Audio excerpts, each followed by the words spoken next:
¿Qué pensarías si un cardenal condenara la postura de la FSSPX y, apenas unas líneas después, describiera la misma crisis que la FSSPX viene denunciando desde hace décadas? En el mismo texto, el mismo día. Al final de este video comprenderás por qué estas dos frases, leídas juntas, revelan algo que casi nadie ha notado.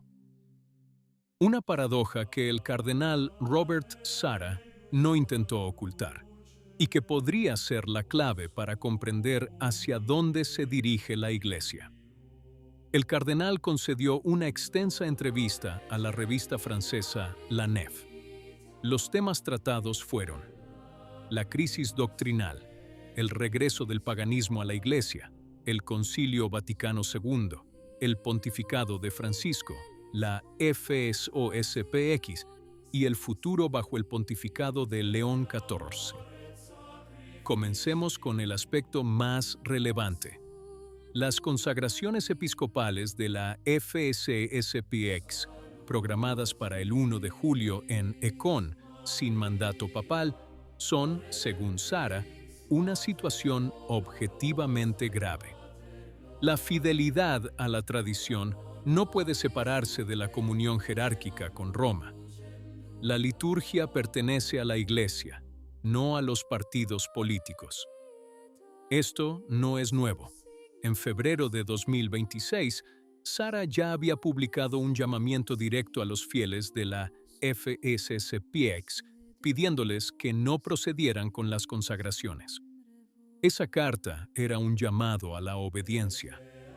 La entrevista con la Nef va más allá, y aquí necesitamos entender exactamente qué está sucediendo. Porque en el mismo texto, el mismo cardenal escribe lo siguiente: cuando la fe se reduce al lenguaje sociológico, la liturgia a animación, la moral a negociación permanente y la Iglesia a una institución que debe adaptarse a los deseos de la época, entonces algo de paganismo regresa. Y añade, la permeabilidad al espíritu del mundo es la gran herejía de nuestro tiempo. Pero eso no es todo. Sarah admite que el pontificado de Francisco ha dejado zonas de confusión y heridas de confusión. Afirma, quiero mucho al Papa, pero querer al Papa no significa renunciar al pensamiento crítico. Añade que le expresó personalmente a Francisco su preocupación por ciertas ambigüedades prácticas que podrían oscurecer la claridad doctrinal, y aclara que la crisis actual no puede atribuirse a una sola persona, sino que es el resultado de procesos culturales y eclesiales mucho más profundos y antiguos. En otras palabras, la crisis no comenzó con Francisco. Es estructural, es sistémico. En el Concilio Vaticano II, Sarah no pide correcciones, sino aclaraciones sobre cuestiones que durante décadas han dado lugar a interpretaciones que rompen con la tradición. Libertad religiosa, ecumenismo, colegialidad, la relación entre la Iglesia y el mundo moderno. La Iglesia no tiene nada que temer de la claridad, afirma. Y aquí las cosas se complican, significativamente. Por un lado, Sarah le dice a la FSSPX, permanezcan en comunión con Roma. Por otro lado, Sarah describe una iglesia en la que la fe se ha convertido en lenguaje sociológico, la liturgia en animación y la moral en negociación permanente. Dos posturas que no pueden coexistir sin responder a una pregunta específica. Y esta es la contradicción que nadie se atreve a nombrar abiertamente. Sarah pide a la FSSPX que permanezca en comunión con la institución que él mismo describe como infiltrada por el paganismo. Exige obediencia a una estructura que admite estar plagada de ambigüedades prácticas que oscurecen la doctrina. La respuesta de la FSSPX durante los últimos 30 años siempre ha sido la misma. Seguimos aquí, pero no aceptamos la ambigüedad como condición para permanecer. Y Sara, sin pretenderlo, acaba de escribir la mejor justificación teológica para esa postura. Ayer, Schneider había elaborado el argumento canónico.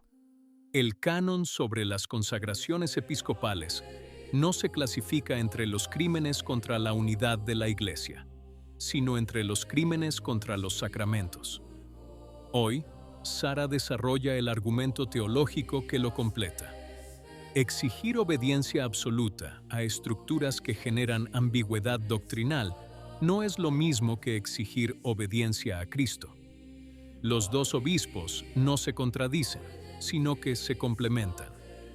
Y hay un detalle que casi ningún comentarista ha notado. Sara concluye la entrevista con una frase que suena más a una condición que a un elogio.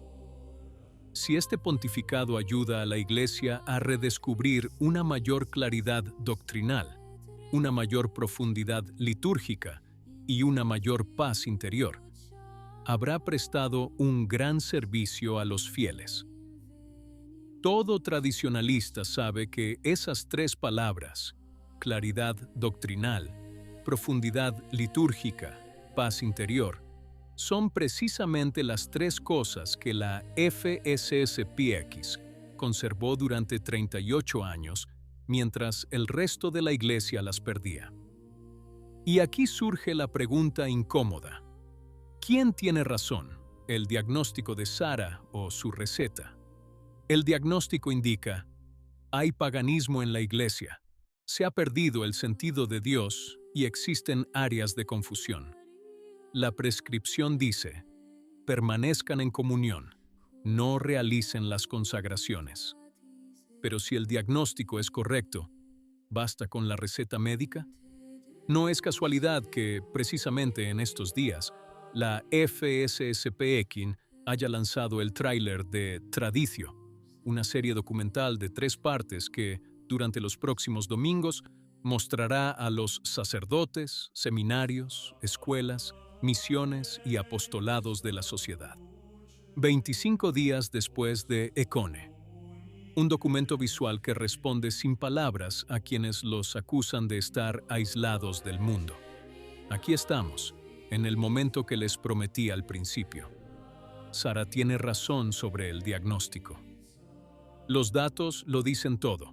Las vocaciones caen en picado donde la misa es mera animación y crecen donde es adoración. Los jóvenes que cita el propio Sara lo confirman. No buscan una religión diluida, sino una fe plena. La historia de 38 años de la FSSPX habla por sí sola, habiendo crecido de unos pocos cientos de sacerdotes a más de 700, abarcando 6 continentes, desde 1988 hasta la actualidad. La tradición no pidió permiso para sobrevivir. Simplemente continuó haciendo lo que la Iglesia siempre había hecho: celebrar con dignidad, enseñar con claridad y educar con rigor. Si te gusta nuestro trabajo y quieres apoyarnos, puedes unirte al programa de suscripciones del canal. Somos un proyecto independiente y tu apoyo nos ayuda a seguir adelante. Muchas gracias. ¿Qué opinas? Si te gustó el video, comenta amén. Que Dios te bendiga.